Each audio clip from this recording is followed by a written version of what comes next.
All right, everybody, Scott Ogan coming at you here. We're going to do a little day one report from the PGA show. So, if you're not familiar with how the PGA show goes, day one is always on Tuesday. And what you're going to be seeing is you're going to be seeing a lot of stuff from demo day. Now, this year, it was always kind of up in the air with what was going on for demo day. For example, I was going to be doing some stuff with FlightScope there. They ended up pulling out of the demo day. Now, a big reason for that is because the weather here, not gonna lie, could be better. It's rainy and it's fairly cold. I mean, by standards, it's it's in the mid to low 50s, and not what we're typically used to when you come down to Florida. But the other thing is, definitely not as many people around at the demo day that I think I could see why some companies are deciding to pull out of these events. Plus, you don't have actually not too many club companies here at all.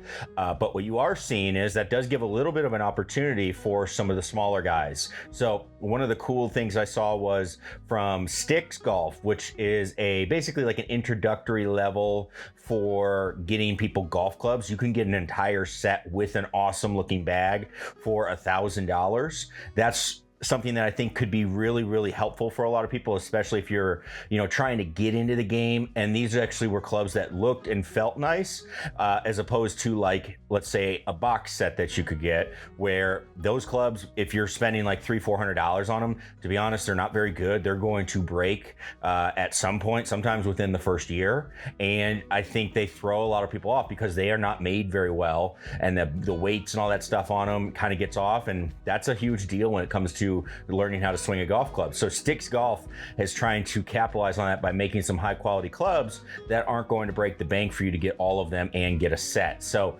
that's really cool to see. Now, the other thing that really kind of stole the show, I would say, is you have Bridgestone Golf, which is going to be rolling out ball fitting robots. Now, right now, you're going to be getting these through your golf courses. They're going to be contacting their sales reps in the region, setting up demo days, things like that.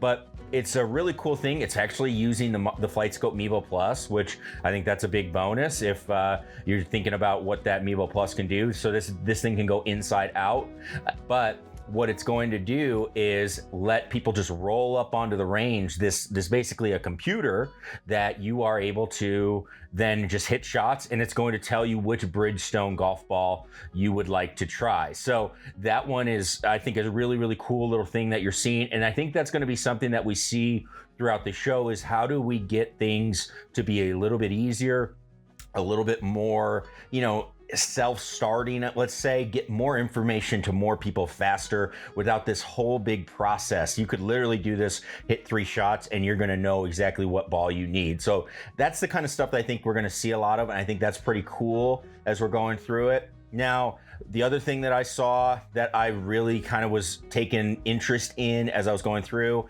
is I was looking at the Salted Golf insoles, which are going to have some putting feature to it where you can read greens.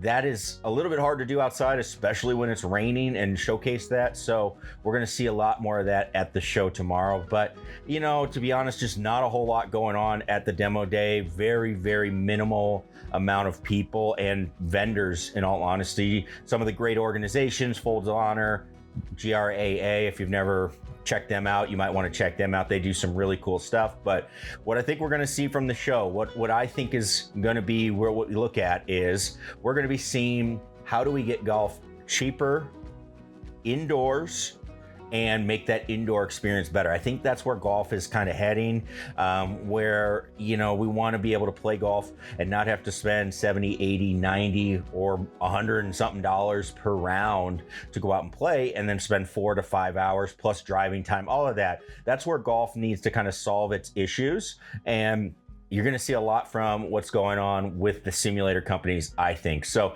I'm excited. We'll be checking out Foresight, TrackMan. I've got some big stuff going with FlightScope, so can't wait to share all that with you too, along with that Pro package. And actually excited to share with you one announcement from 24/7 Golf, which if you go and check out on Instagram at 247 Golf, they actually have a new feature where you can use the AR on your phone, right? That's augmented reality. You were starting to see more of that type of stuff.